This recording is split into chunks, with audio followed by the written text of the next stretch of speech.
See, the heat shields or the dust shields rather, they're pretty ripped up on this, and the other side's even worse. Nobody local has them, and I mean they're pretty expensive even if they do. I mean they're almost $300 for front and the back. But I just don't like leaving jagged metal like that, and I don't want to mess around with cutting it. And plus, is there rust intrusion between this wheel hub and the spindle? So I'm going to do, I mean, you're doing all this the front end to leave something like that. I'm going to separate the spindle and the bearing just to get the heat shield remains out of there. Because I don't want to have to go cutting that and leaving it for another mechanic. It's going to change your brakes and cut his finger. We're going to just get it the whole way out of there. It's either replace it or remove it. That's what you want to do. Alright, I'm going to just take the impact to it, get the bolts off the back.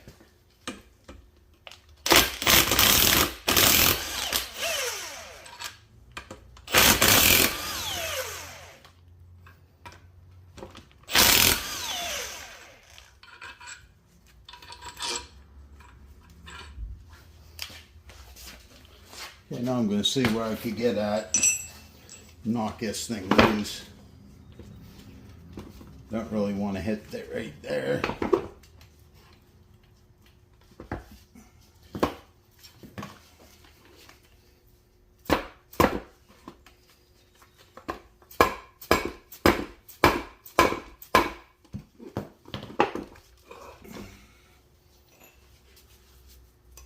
And just put something in between there.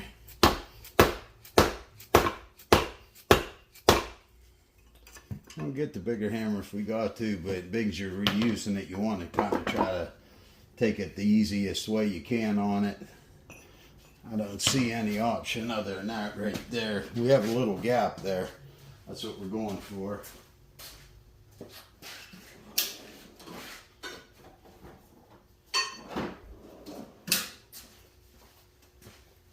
Let me get the bigger hammer.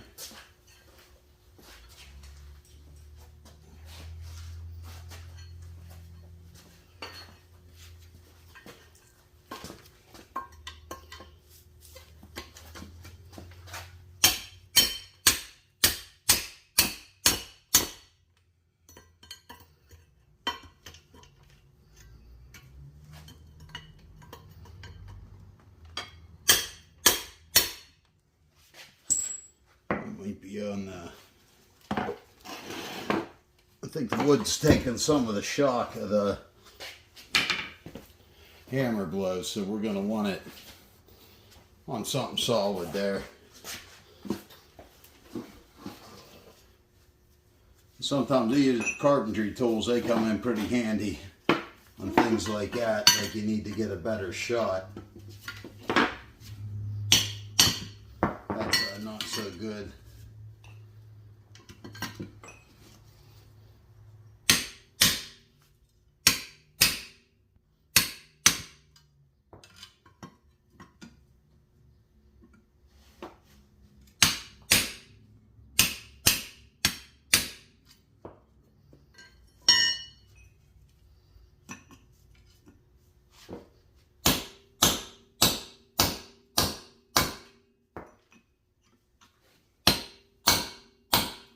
Sometimes you just have to show them who's the boss.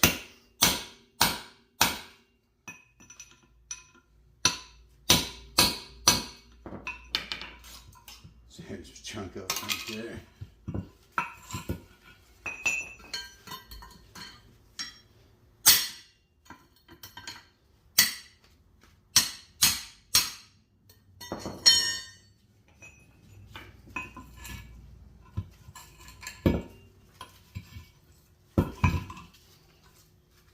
So keep the tension on the wire. You don't want to break out somehow.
almost get it out of there.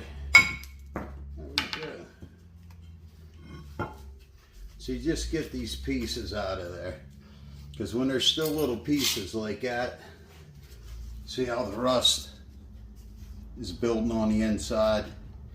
We want to get this all cleaned up, put a little anti-seize on here, clean up the face and put that back on without this stuff.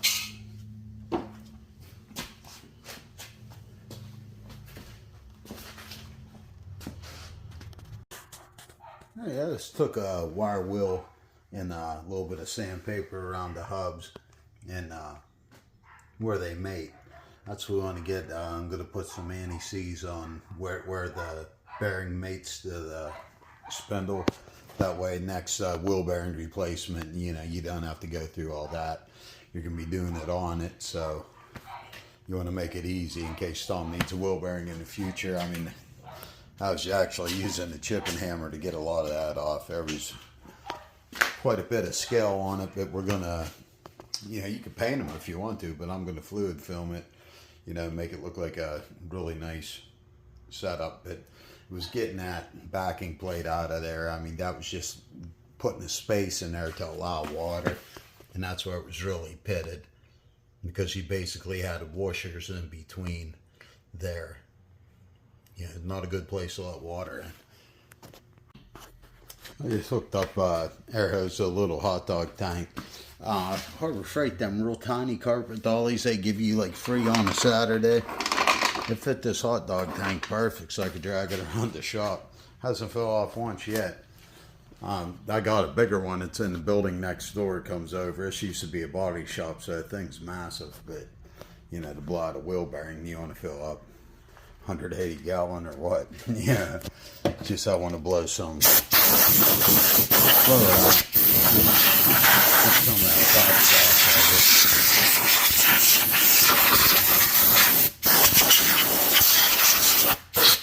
it. Even from a couple puffs fluid film I've been using, you know, to fire that big compressor up for that. That's just kind of a waste. It's just a neat way of dragging it around, because them things are heavy, heavier than they look. All right, moved it over here back to the bench to shine some light on it. What I do is you can take any kind of anti-seize grease. The brush that comes with this anti-seize, I'm real not a big fan of, because you never need that much. So I'm going to put a light coating all around it, over all them pit marks and everything. You could use, you know, chassis grease, anything you got. But the better the stuff, the longer it's going to last in there. Like if you just put chassis lube on there, it might be good for a year, it might be good for 6 months, you don't know. The anti-seize, you know, it's a little bit thicker, it's going to stick around for a while. I just put a real light coating like that on, then go around here very lightly, because that's what was actually sticking in there on this. And there was a lot of scale and pitting on it.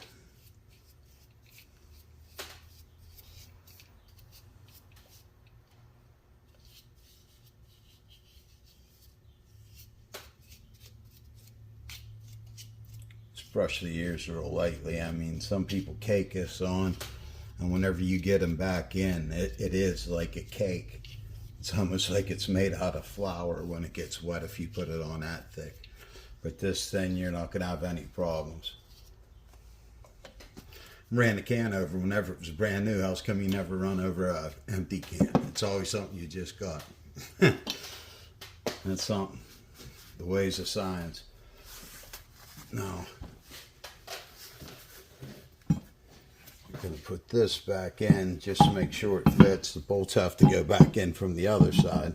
Well, we know it fits, but we're going to make sure it slides together easy.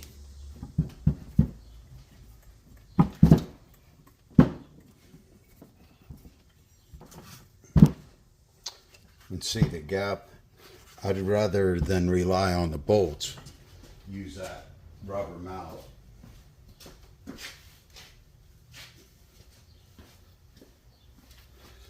because the bolts, you could always strip it, you could always, but just it doesn't need much. You see it going in.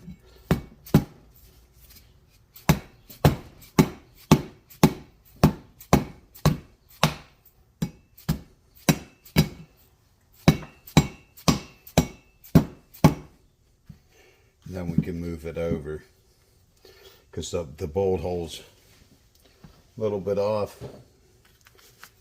I'm going to just move that over with a punch.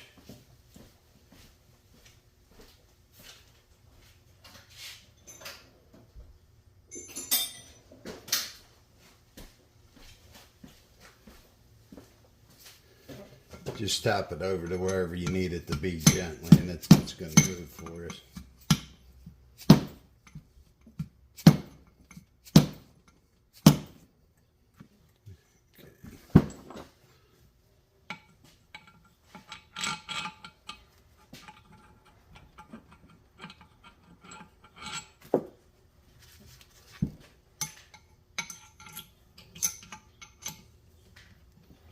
Okay, we need to go. This side's still a little high.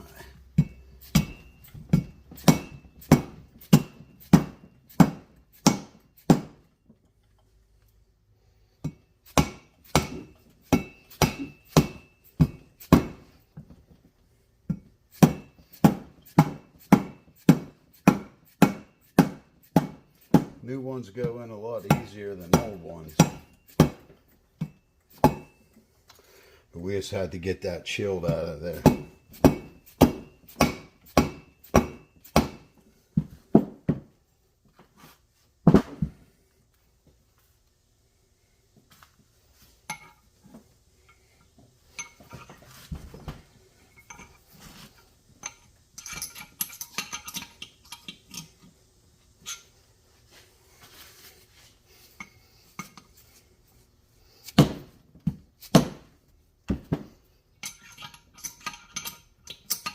Just filling in the back how close the threads are.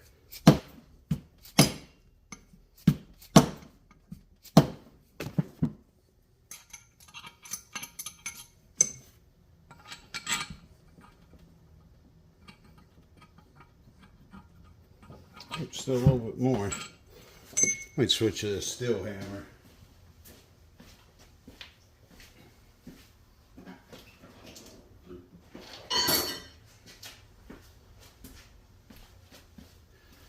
Even with the anti-seize, it's a little bit, snug in there to turn. Just needs a persuasion.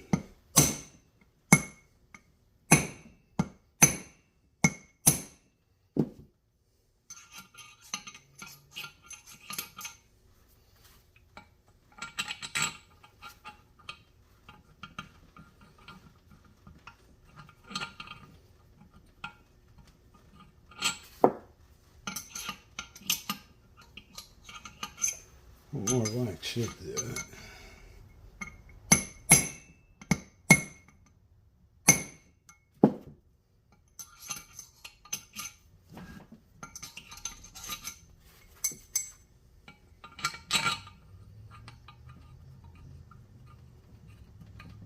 That threads in it nice.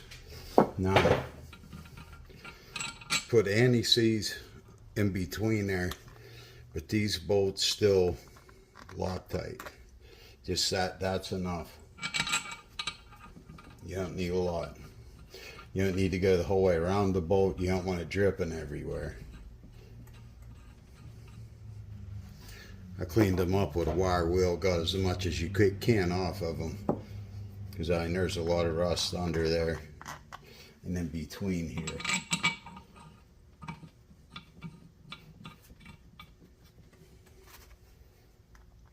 If you're doing these on the car, I definitely torque them, but some of them you can't get to even underneath the car, and if you got to use 2 extensions and a swivel, you're not torquing anything anyway.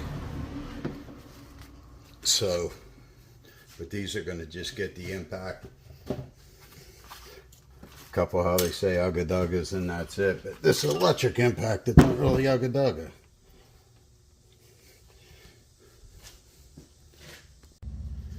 You're going to just put them in loose at first.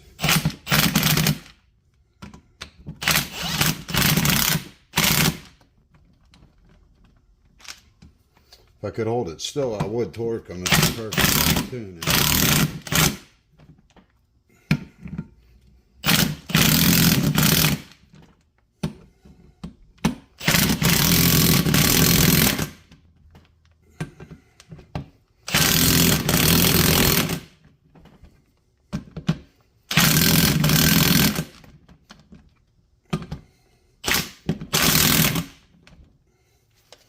Okay, now we're going to just make sure we're flush the whole way around.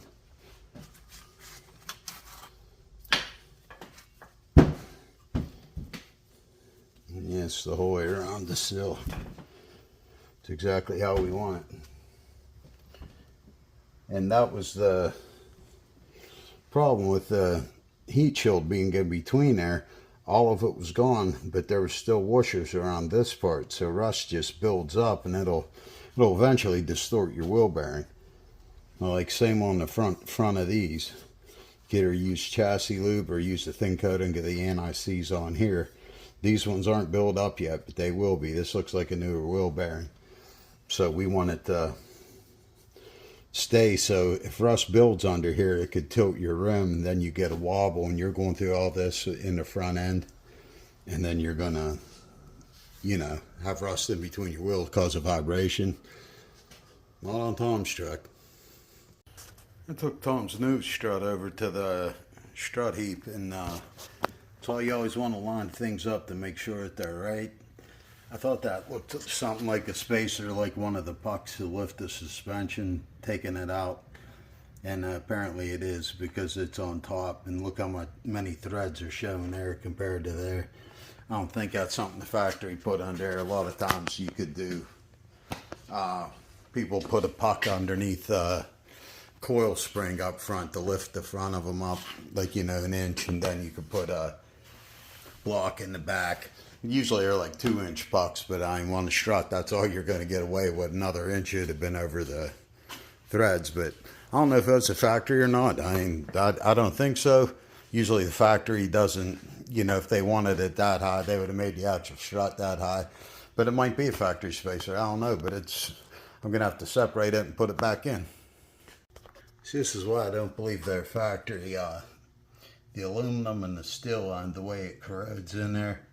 Usually the factory don't put anything in there like that that's going to react with each other and, you know, cause them issues, but who knows? Factory does some pretty weird things nowadays. I'm going to clean that up a little bit, make sure it's good and flat. Alright, what I did is I took a little bit of fluid film and I sprayed it on this side. So it's in between the strut and the spacer, and we already sprayed up there, so it keeps it from having to be real sloppy messing with that. But some of that white that we seen on that, I mean, it's steel and aluminum corroding different together, but a lot of times that white crud you see, that's all I was talking about, the silver anti-seize. Whenever you see it again a year later, like if you put it on a wheel bearing, it's just like a white cakey floury crust. And you know, the copper's much better. It doesn't come back quite that bad, but the fluid film I've been using even on the outside of wheel hubs, I mean, it works pretty good. I mean, I'm happy with it. Next time I see a car a year, 2 years, 3 years later, I mean, the wheel's going to come right apart. Everything you're going to need to service is there. It's sloppy, but I mean, if you fluid film the rest of the car. But the reason I switched from the hub to the strut is now, if you're just doing the strut, you have this big hub and the brakes and everything in front of you. But now that I have this open shot, I want to at least get the top of the strut in there. I don't want to put on the bottom yet, because I want to be able to move the control arm down if I have to a little bit. I'm not going to be able to much with the stay pin on, but if I have to get the spindle on. But I'd like to have the top part on, because I got all this room to get under there now. I mean, I'm sitting on a stool and I could just roll under here. It's too easy to do it now than reaching over a spindle. So kind of switch direction for a minute, and then I'm going to put the spindle on. All right, this is usually a little bit of a fight, but especially if you're doing things like this yourself, you know, you've got to be gotta be ready for it. But this is a pretty actually be an easier one to do yourself. What we want to do is make sure the bottom of the strut's right, that it's going to be sitting on the frame, because you see there's an angle to the bottom.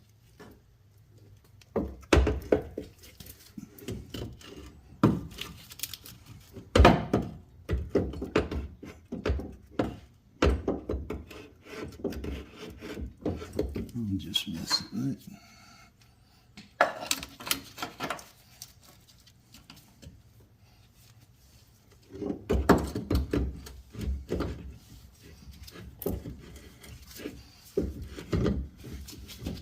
Okay, there. Now once they're on, I'm going to just start one nut.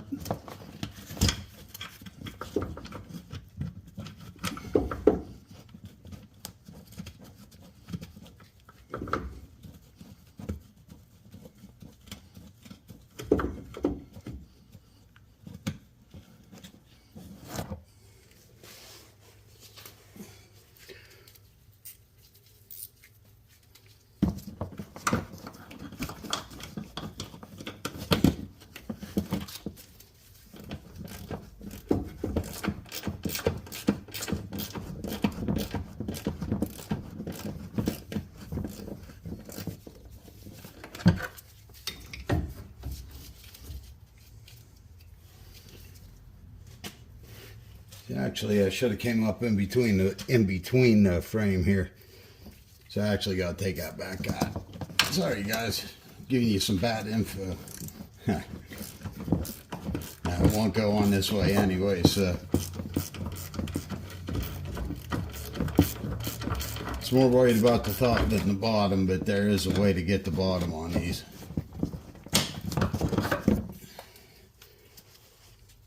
You have to actually go in from behind first.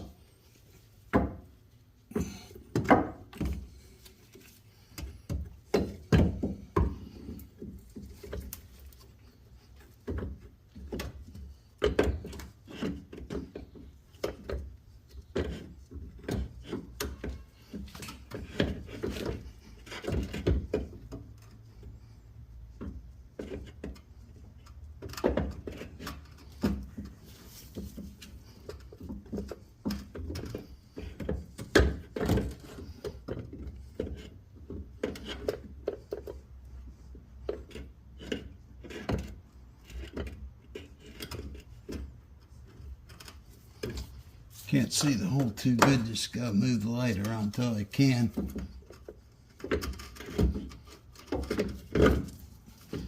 There we go, there. This is what I was talking about, pushing down the control arm. I could get one in there to hold it, well, two.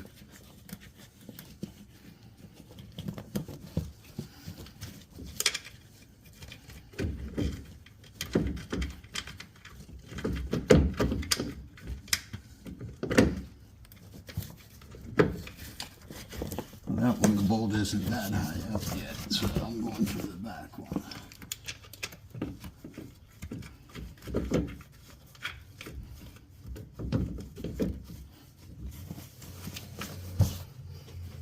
And we just give it a couple turns. Not really driving it home yet, just making sure it doesn't go anywhere on me. You can see it's picking up the whole thing, but the bottom isn't on the control arm yet.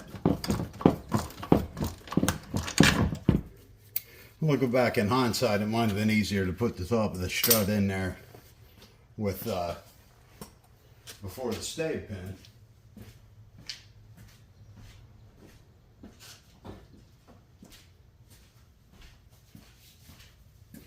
It's for things like that we invented pry bars, because all you have to do is pry down and then that strut will slide out.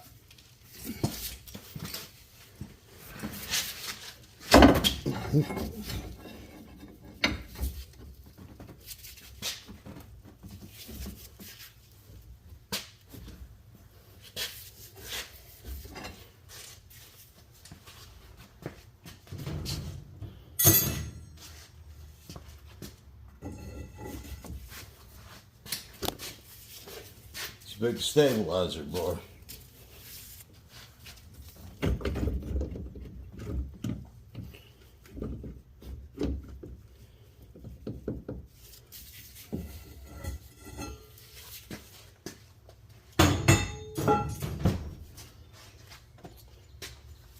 And that's something on the other side I'll keep in mind, but still I like that order just for keeping things, you know, nice and neat, because this fluid film's a mess.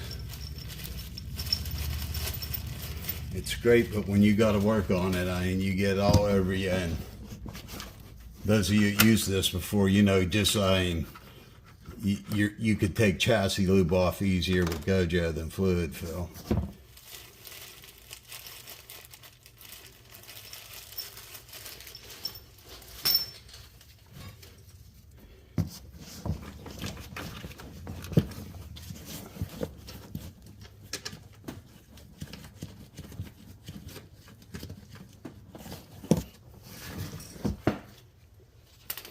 Just easier me getting in here like this.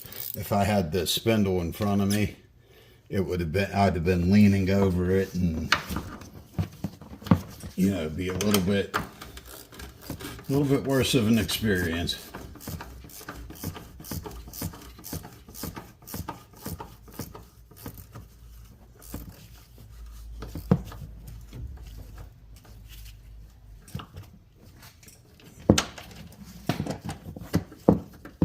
So this will have fluid film underneath that piece of aluminum that, yeah, I really don't trust that corrosion just going with straight anti-seize again, because it looks like that's what was originally done.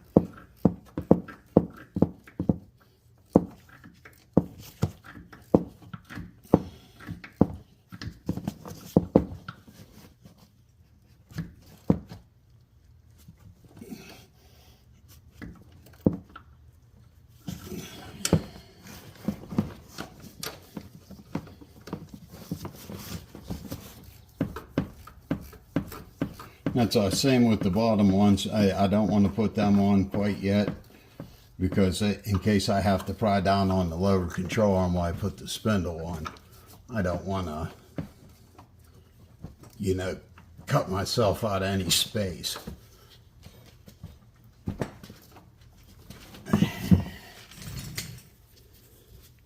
And that's, as I was saying, that whenever you put them on, you can't really turn them once you got it on, but you want to make sure this is on an angle. If the strut was the other way, this wouldn't be flush with the control arm. Alright, I have the spindle and the nut for this, and I also have the bottom ball joint nut down here on the ground. But they always say on these splines you don't need to do anything, but I take a little bit of chassis lube around it anyways, because whoever said just clean them and put them in dry has never dealt with one of these stuck. You want to be able to move in and out next time, and that's just enough. Now what I want to do is start it in there. You're always mindful of the ABS wire. You want to start it in the wheel hub, or you start the CV joint into the wheel hub, and then go for whatever you could get on, either the lower ball joint nut or the steering. It looks like it's going to be the lower ball joint for this one. That's why I have them both handy. See, that'll hold it in place. So now you could finish it, putting the axle through it.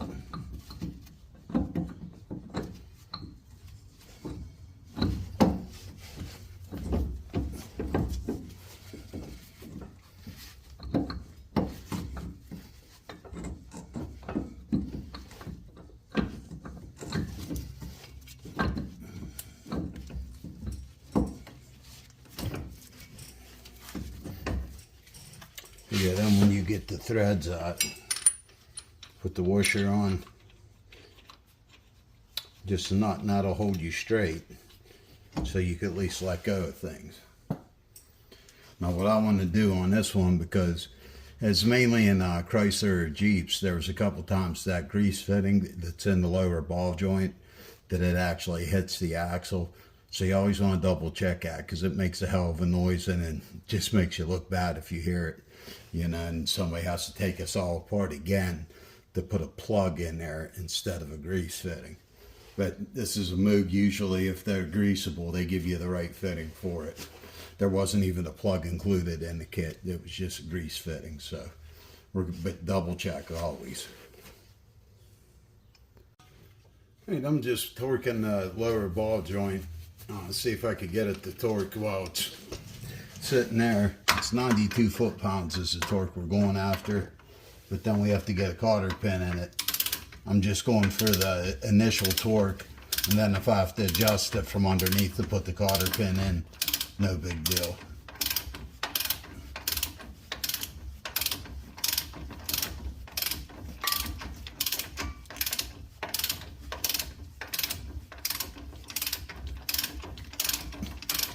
So I'm under, that's when I'll put the bolts in the bottom too, bottom of the shock. There's a bracket that goes on top.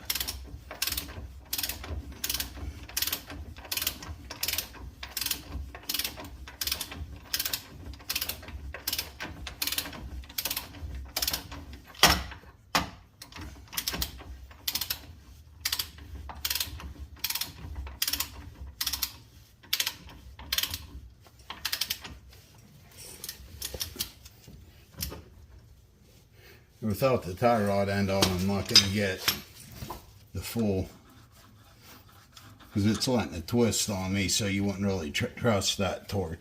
But what I'm going to do, the wheel's turned the whole way now, is I'm going to put the tie rod back end on just temporarily. Oh, just snug the bolt on with my fingers. That just keeps the knuckle from turning on you.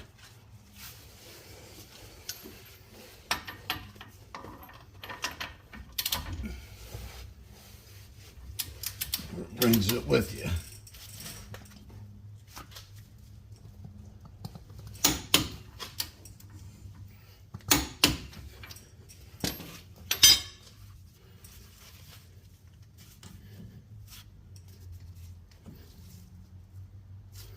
Okay, that looks good there.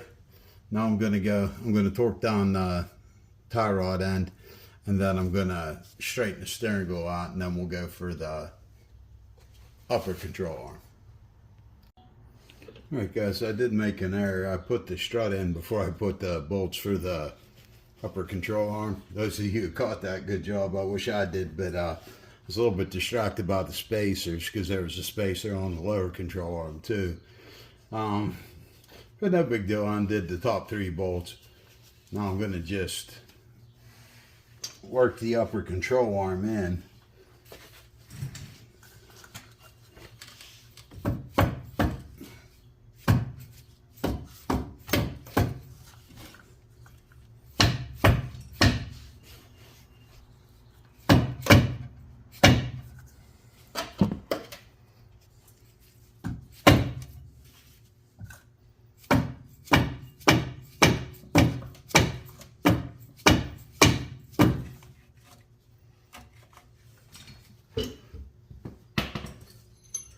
I just use like a drift pin punch once I get them close to try to find line up where the hole is.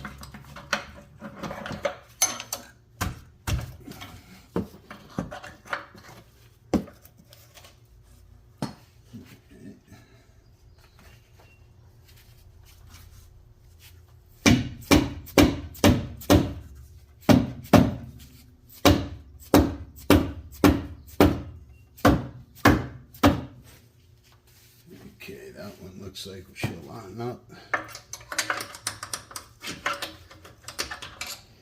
Gonna slide one in there to make sure. And that's these ones with the flat, they only go in there one way to hold it down. And then this little nub that sticks out goes into this groove.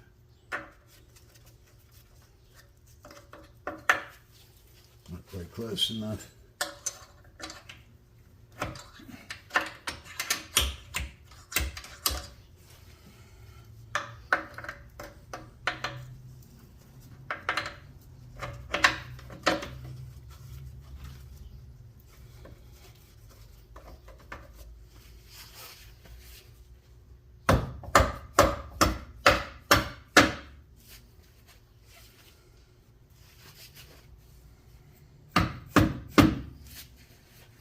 And then the bolt will get, or the washer will go on there with the bolt.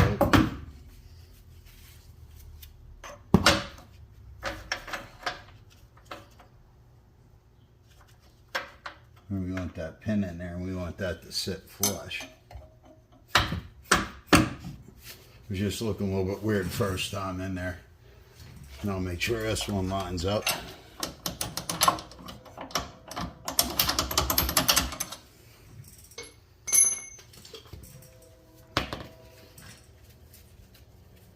And I even looked, if you had to put the bolts in this way, if you forgot, you actually could put the nut on there that way and, you know, save yourself a minute. But looks like it could hit the spring quite possibly, but so I just took it off and did it the right way.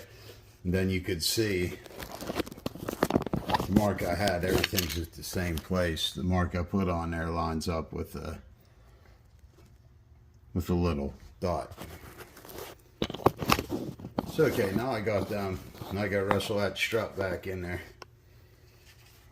These go on the outside. I'm going to leave them off for the time being until I get the strut in. But I'm not going to connect the upper to the lower control arm quite yet either.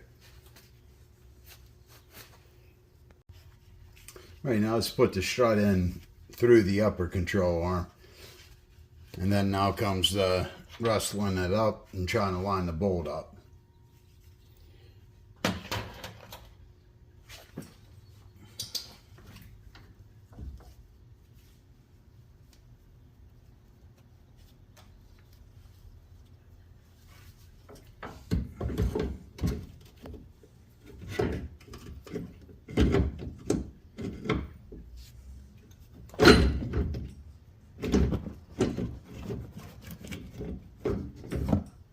It was a lot easier the second time to line it up.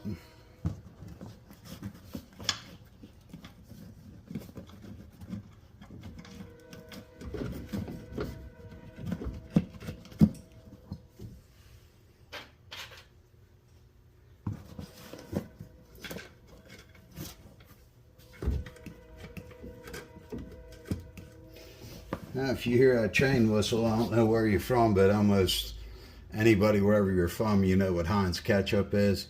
That's the Heinz train taking ingredients down the railroad.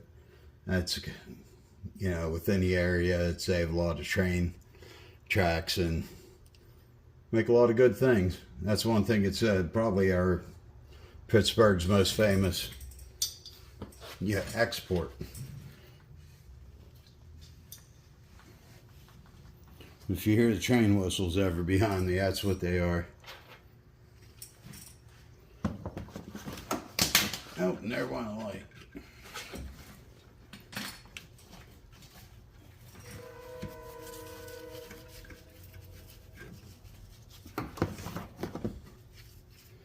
Okay, we're on up top. What we're going to do is just tighten that back up. Then I'm going to put the bottom two bolts in. This is the part I was talking about, had me a little bit distracted where it went and how it got on. I mean, I knew where it went, but the old style used 2 tin clips. I mean, they definitely don't look factory, but it gives it like another ½ inch lift. So you get like 1 inch on the top and a ½ inch on the bottom, whatever you have, 1.5 inch lift kit. Oh well.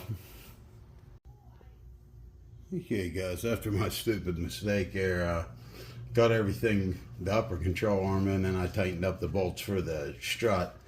Now I'm going to tighten the upper control arm bolts. They're 140 foot-pounds, which is going to be pretty fun. And you want to make sure these washers go back into the pins like how the other side did.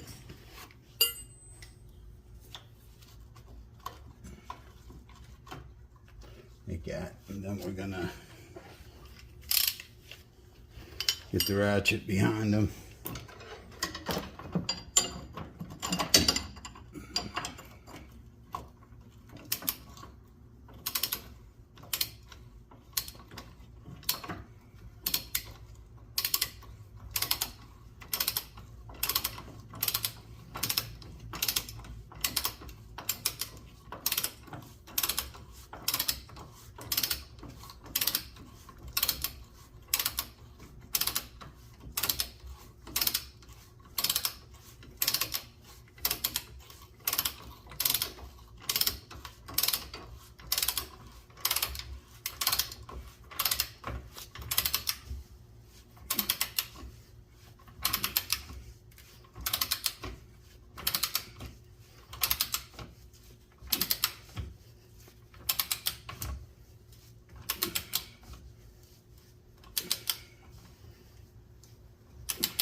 Yeah, a little bit of force there.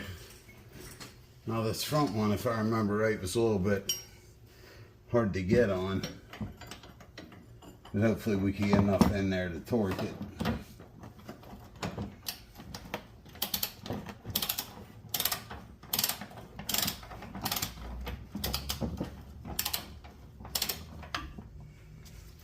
You guys probably can't see too much back there now.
All right, just the upper control arm.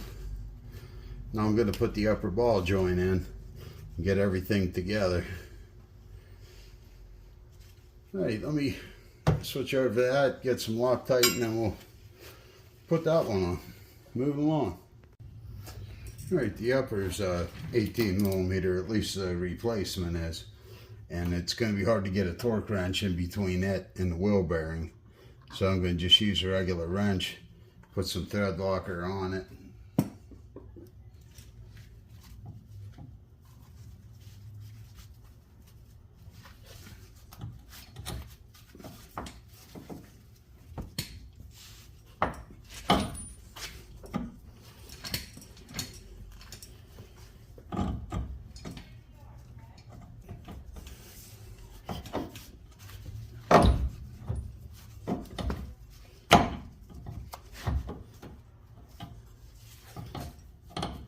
Put her down in there.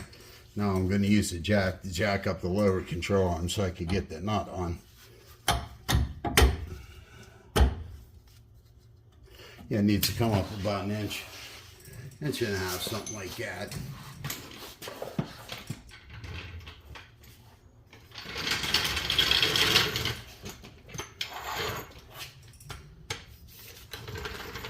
Supposed to be 44 foot-pounds if you can get something to torque in there.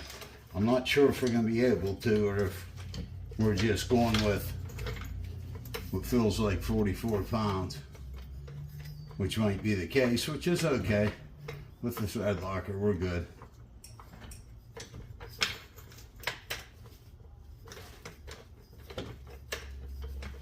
It is done.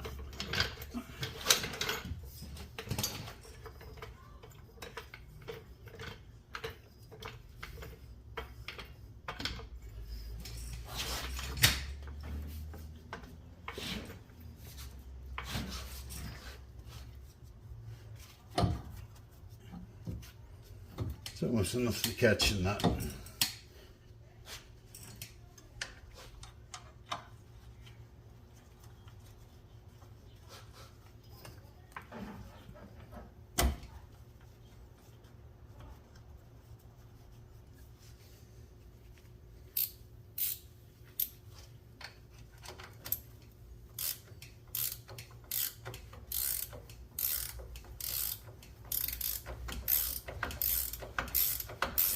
There's no cotter pin on the upper, that's why I like putting a thread locker on it. Same with these bolts. Just about everything you want to put the thread locker on, because you know you hate doing something, then somebody come back saying it's making a noise, you know, because something let loose or something backed off a turn. This way you know. You know, if it's something that breaks in that needs another turn, that's one thing. But whenever, you know, somebody comes back and says, hey, you know, that shock bolt's making noise, or the shock's making noise, and then, you know, a little bit of that blue Loctite, that would have saved you much frustration.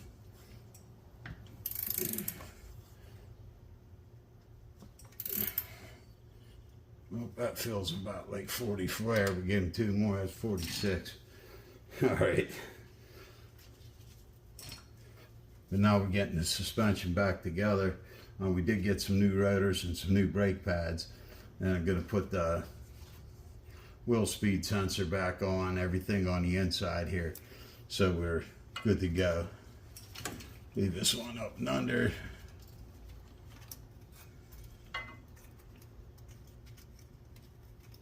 That'll look pretty good.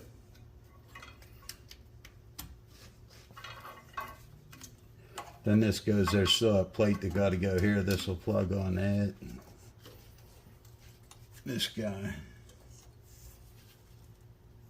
Have to take it off the hook and find the bolt and put it in there. I could let go of the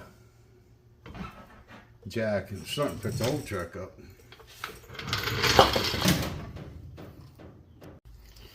Right, the only bolt I have with the same thread, it got a Torx head on it, but that's not a big deal.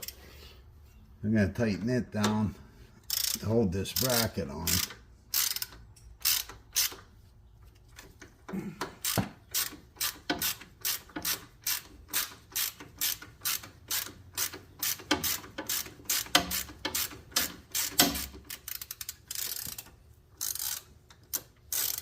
And the bolt goes the whole way through the control arm, so it's not a length issue. You just want to make sure you have the right thread.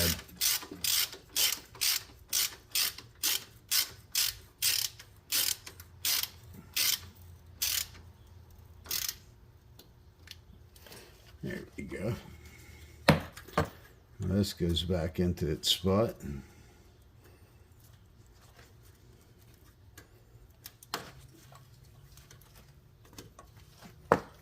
And then this goes back into its plug, and that's why the whole time you want to make sure you don't damage this wire. You could even roll it up and ball it, like, you know, roll it up into a little bundle. Put a zip tie around it if you want. It's I just try to make sure, you know, protect it and make sure it doesn't get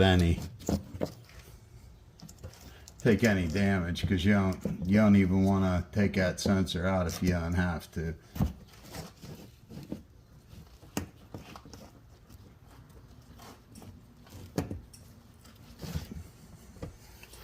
Them things, unless you're replacing them, you don't want to mess with them, because even as hard as that wheel hub was to separate, you know, that could give us more trouble. So, all right, we got that all together there. Now I'm going to put the backing plate on. I still have the cotter pins to put on underneath. And then I'm going to compress the pistons for the calipers. So we're getting ready for the brake job. I also do got to tighten front axle nut yet. I have to look up the torque spec for that. And we'll put him on there. You can't really get the final torque on it until it's put back together, and you could at least keep this wheel from moving. But we're going to run it in with the impact. That's usually a, you know, standard practice. Run them in there. You could torque them if you want, but if you got an impact you trust, you know, a little bit, you know, use it at your own caution. But it's hard to torque. You could get somebody to hold the brakes. You could, you know, lock something up, but it's very hard not to torque because it's going to want to spin the whole wheel. Again with the Loctite. Yeah, not too much, just like one good stripe down the threads. That's more than enough because it spreads as it tightens. But you definitely, just for peace of mind, you want to have that on there.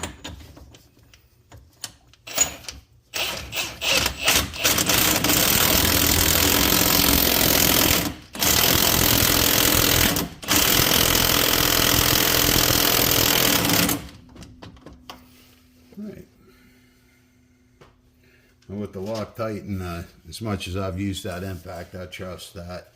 Now it's the same deal getting my socket off of it.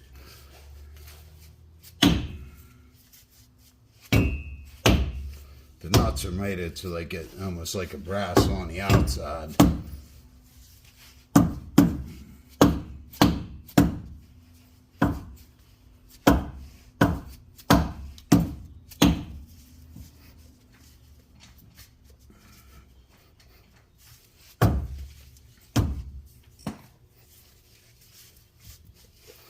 Oh, well, you guys don't want to see me get this off there. No, maybe you do.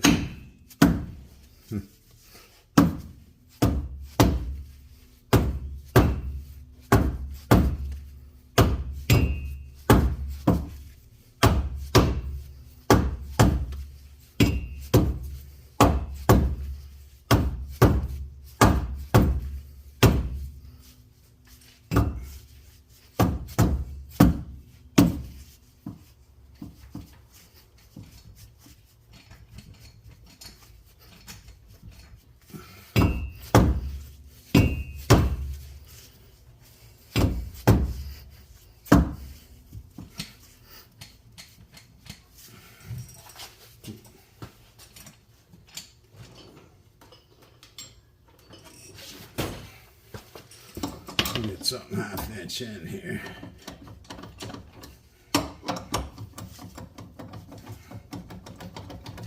There we go. Maybe should have did that from the start, but it is what it is.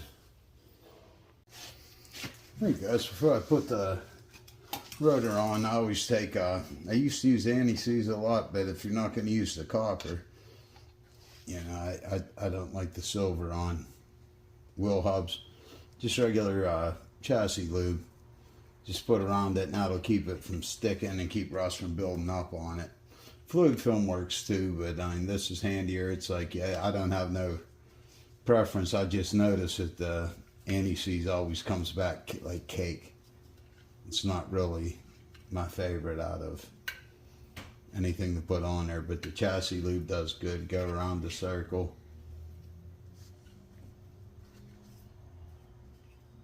This rust builds up on these too, makes it feel like one of your tires out of balance. And it's easy as that to make sure it doesn't happen. If you do it every brake job, you'll have, you know, you'll never have any trouble. No. These are Napa rotors. We've been getting really good prices at our local Napa. It's, people say what they want about Napa, but out of the choices that we have, I won't go to the dealership. I mean, we needed a part for that Nissan. I ordered it from Japan I'm not going to our dealership paying $800 for something that's $200 and takes, you know, a week to get here.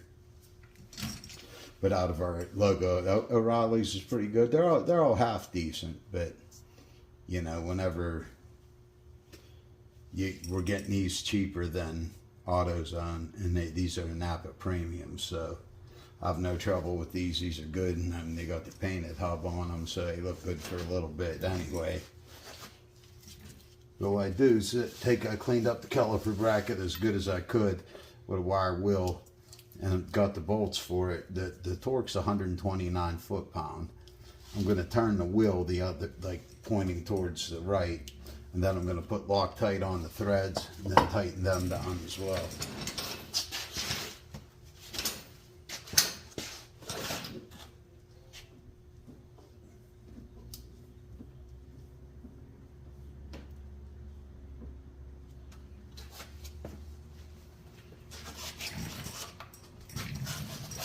You'll find if you start using Loctite, and then he sees like part of your regular process that like everything you do, you know, automatically grab it. You tend to, you know, you have less comebacks, you have less people complaining. You know, it's just the things that can go wrong, you're kind of taking care of them. You're going to do everything you can. Even these, the flanges, cleaned them up with the wire brush so it makes a nice even contact.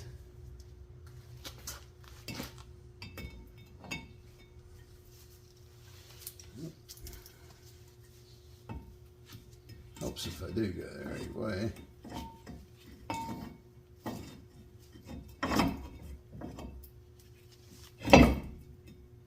You can put a lug nut on if you want to hold the rotor in tight.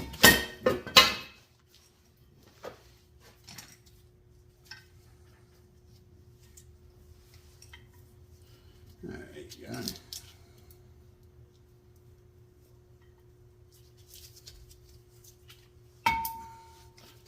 I'm going to put the Loctite on the bolts before I hold it up there again. So one little strike like that, that's enough.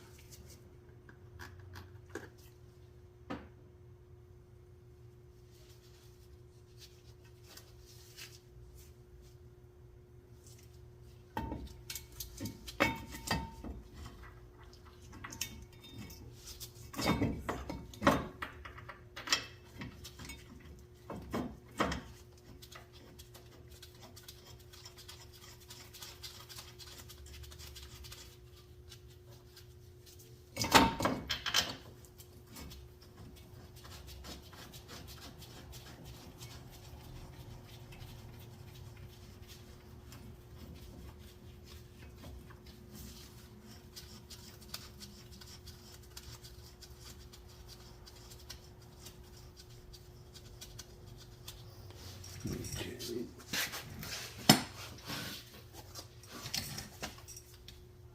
Get them both a little bit snug first.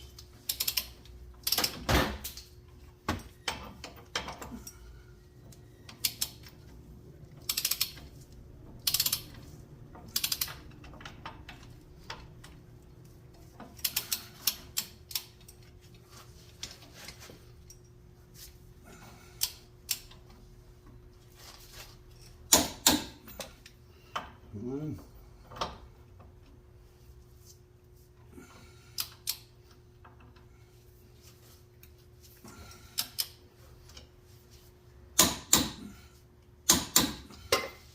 There's two. Now I cleaned out especially in here where the shims ride for the brakes. I can feel a little bit more build up on this one. These GM, the anchors, they kind of scale a lot. I don't know why. But even the wire brush going through it, there's still a little bit that sticks up, recesses. There we go. Because you want them shims to sit flat. Right, next I'm going to push in the caliper, push in the pistons. And then I'm going to straighten the wheel back out on, we'll get the brakes on. Yeah, I just have the two C clamps in it. I use one for each piston. There's a bunch of you know, brake caliper kits that you could use that expand, but I got so many of these C-clamps, it's just become a habit. But on dual piston, you like to have two like this, so you can push them in evenly.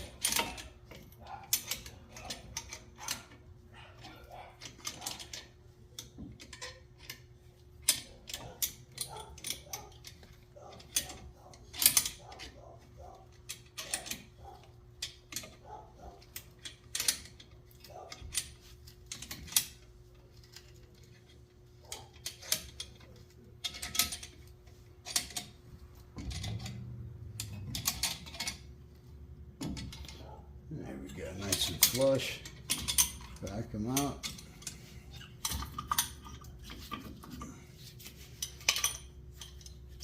And there we have that. Now I'm going to put the brackets on the bottom of the caliper bracket, and then put the brake pads on and put it back together, and this side's done.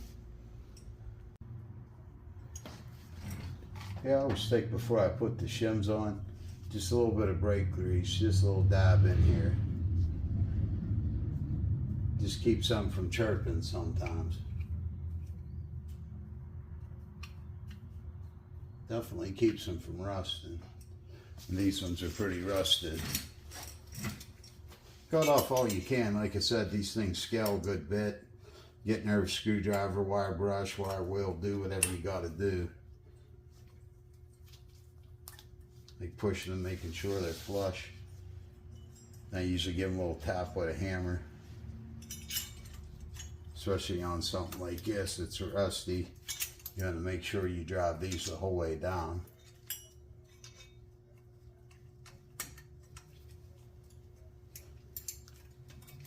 They snap on there pretty.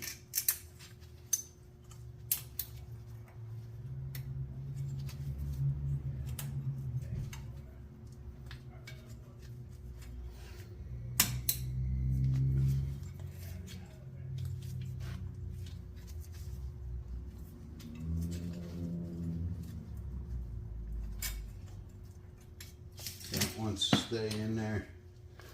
Do just give them a little bit of, make sure they're sitting the whole way down whenever you push them down.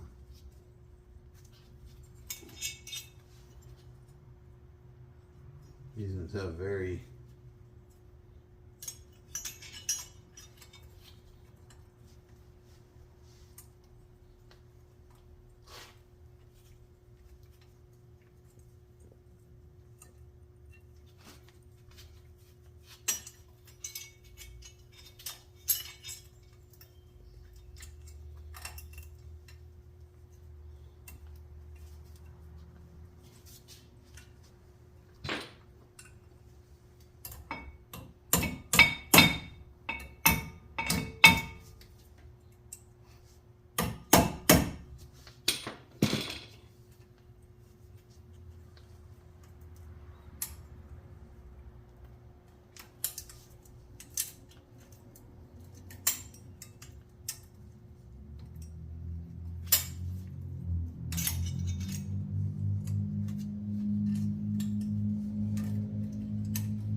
I'm going to get the brake grease and then we'll put the pads on. Okay, once I got the pads on or like that, I don't usually put the grease on the back of them until I'm ready to put the caliper on.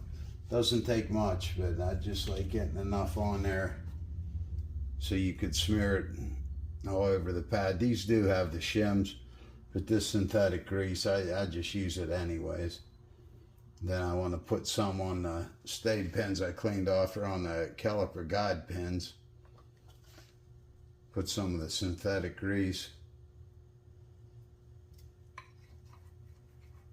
Back in there. The synthetic.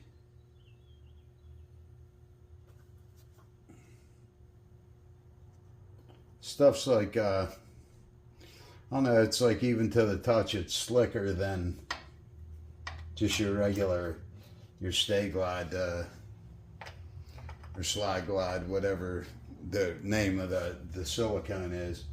It's like this seems a little bit less sticky, and it seems like a more slippery lubricant. Then now I'm going to just take the brake, the caliper,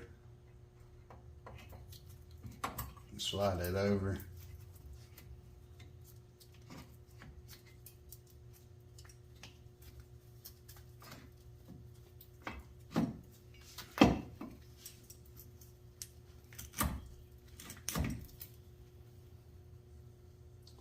Let's see if I can get one started. And these are 74 foot-pounds of torque.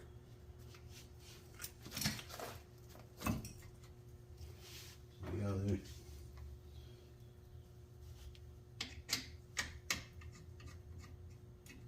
These I don't put Loctite on. I don't put anything on the caliper bolts actually, because that's all part of your front brake hardware. And whenever you're torquing it down, that's a pretty decent amount of torque for brakes.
All right, there we have it. Let me straighten out the wheel, and then I'm going to clean it up a little bit, and we'll move on to the next side. Just doing one side a day, get it, you know, put together right. I'm in no hurry. You know, Tom's in no hurry for his truck, so you know, it's, if you could do a better job, take a little bit more time, especially when you have it. It's a great, you know, you do a lot better job in the end if you're not rushing. So here's some of that factory paint I was talking about. It's all over these. Every time you try to get as much off as you can.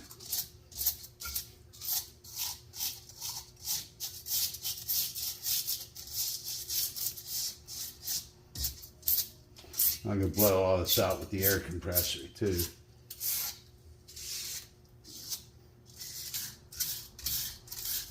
Could have did this beforehand, but dangling by a rope, you know, or by a hook, it's hard to get a good shot at the caliper itself. So I always, you know, wait till it's bolt on, or if you remember, do it while you're taking it off.